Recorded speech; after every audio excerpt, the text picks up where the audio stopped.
So, Dr. Pierre, talk to me about the norovirus. Yeah. The norovirus is a highly contagious virus that causes gastroenteritis, which is also known as the stomach flu. It's really common around this time of year, but we definitely have seen a spike compared to last year. It's double the number of cases across the country and here in the Northeast as well. So it's a virus that is, as I mentioned, highly contagious. So you can get it from touching contaminated surfaces. You can get it from eating food that was prepared by someone who is sick with norovirus. Um, you can even, if you're around someone who's vomiting and those particles land on surfaces by you that you then touch, you can get sick that way as well.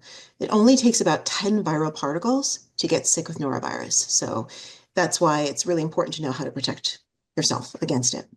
And you guys know better than anybody in the hospital setting that there's so many different things and ways that you could get sick because we're all in close quarters and we can't have windows open. So it's really helpful to know, how norovirus spreads and just the 10 particles. That doesn't seem like a lot at all. It's very, very little. You're talking about microscopic organisms to begin with, and just 10 of those particles can cause a really severe infection. So, yeah, it's highly contagious. We take it seriously. Most people, when they get sick, they are just going to be sick for a day or two, maybe up to three. But for some people, especially those who are really young or really old, who can't hydrate themselves adequately or fast enough, they can wind up in the hospital. Now, what are the best ways that we can protect ourselves from the norovirus? Okay, so it's really important to know that the norovirus is really tricky. It is difficult to kill with alcohol. It's resistant to alcohol, actually. And so hand washing is the cornerstone of protection from norovirus. As I mentioned, it can contaminate surfaces. It can be in contaminated things. So we want to make sure we're doing good hand hygiene, but it's hand hygiene with soap and water. You need that soap and water to get that virus off of your hands.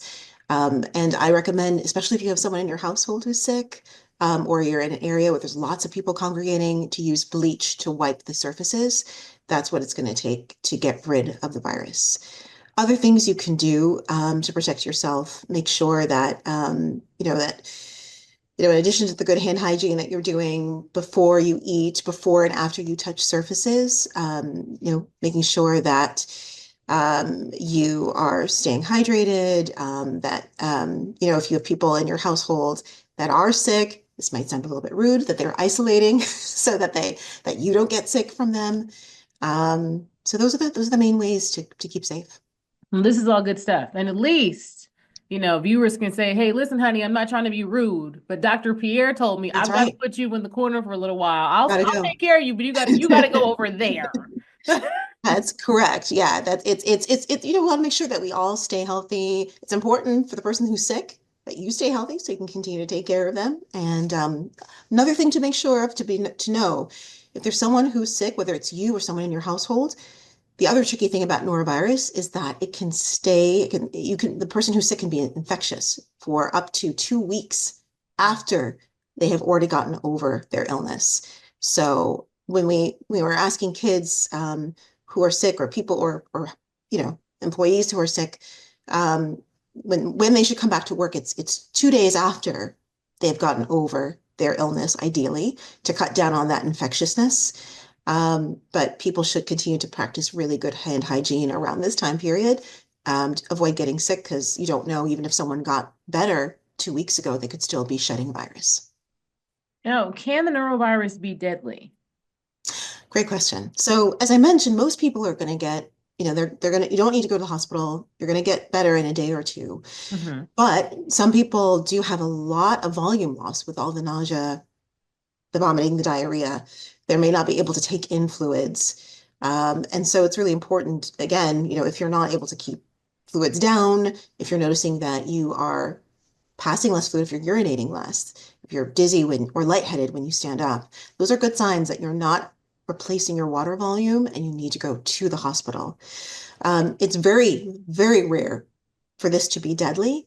But if people are not hydrating enough and they don't get the medical care that they need, then dehydration plus any other medical condition someone has can definitely cause bad outcomes.